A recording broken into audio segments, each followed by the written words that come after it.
Hey everybody, this is a response to Repzion's video about Eugenia Cooney. It popped up in my recommended. I watched it, then I watched a PewDiePie video that had a call to his fans to send Eugenia Cooney some love, and I also watched a Gamer from Mars video because I just went down this rabbit hole. And then I realized, you know what? There's a lot being said here that it just seems like people who have just a cursory knowledge of how the mental health care system works. And first of all, my response to Repzion's video is that I agree with his sentiment. You know, making videos on YouTube about this is not going to help her. But I do not agree with his sense of helplessness in that he thinks that there's some of these very cemented laws about, like, you have to be a blood relative or have guardianship over someone in order to get someone committed. I don't feel this way, largely because pretty much every night I go to work, I'm removing the civil rights of 2 to 5 people on a shift. You know, that's part of my job. I do it for, you know, up to 5 days at a time, depending on the substance. But see, I live in Colorado, and I'm an addiction counselor, and I see these problems all the time. I help families do this. After you get someone put on a temporary hold or an emergency commitment in Colorado, be it for mental health or for drugs or alcohol, you then have the opportunity to petition a court for the involuntary commitment, which is a step further than that, where the court actually orders that the person go to treatment. Now, every state works differently, okay? Every state has its own laws about this, but a lot of states are coming closer to what each other codifies in their laws. And in order to figure out what you can do for Eugenia Cooney, you actually have to look up the state that she's in. I did a quick Google search. I wasn't, like, stalking her or anything. And it said that she used to live in Connecticut and Massachusetts, but last year moved to New York. Right? So I'm just going to go with New York's laws. Now, the big part about what Repzion was saying that I disagree with is that in order to help Eugenia Cooney, you've got to be a family member or her guardian, right?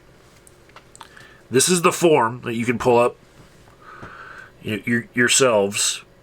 It's the application for involuntary admission on certificate of a director of community services or designee. Now, it works the same way in Colorado as this form gets at in New York. What happens is anyone can write these forms of emergency commitments. Anyone. Like, I don't have to be the one leading a family into, you know, how to write one. I could actually pull the janitor from the building and say, hey, could you help this person write this? And they can help them, yeah.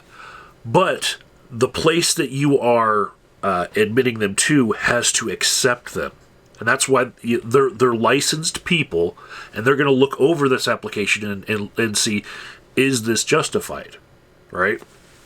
So part of the difficulty here is, where is Eugenia? Is she at the facility or is she at home, right?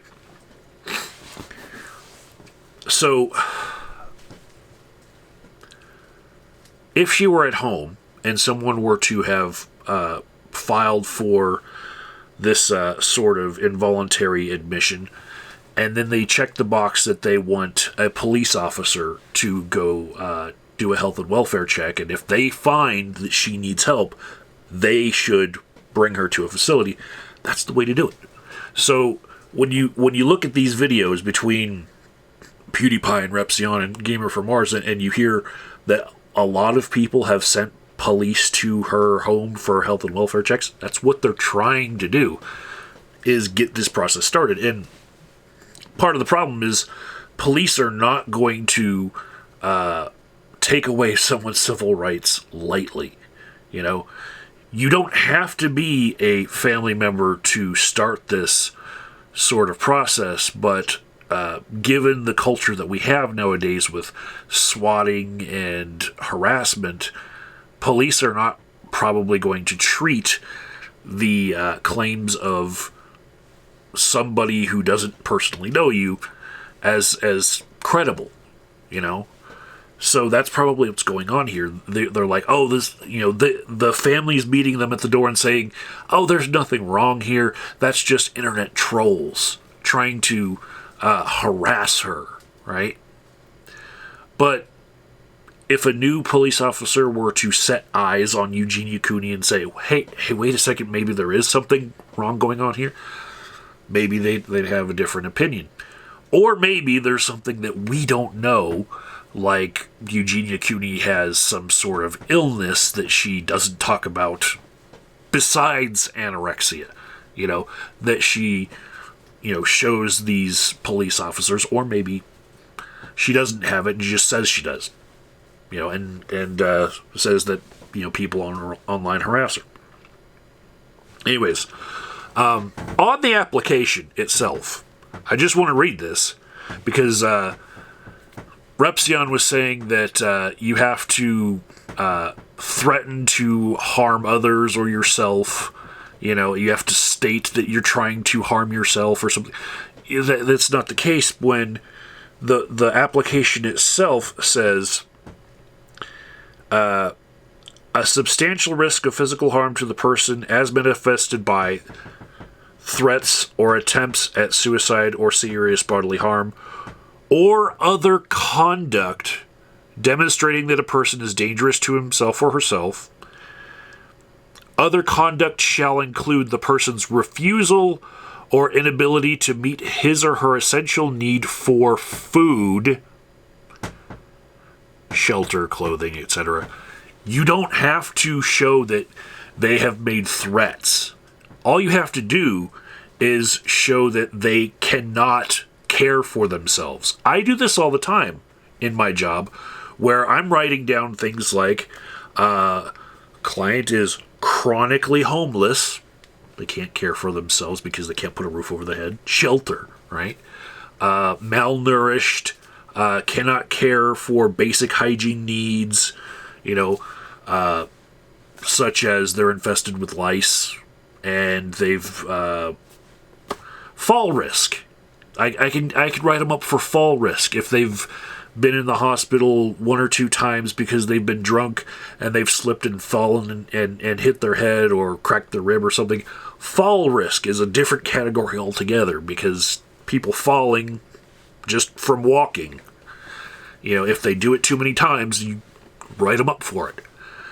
There's all sorts of these categories that you can see in state laws that vary from state to state. But in New York, which Google says is the latest information we have as to where she lives, you can get somebody for inability or refusal to provide themselves with food.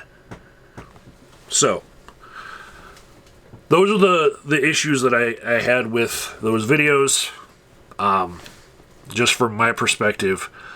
And,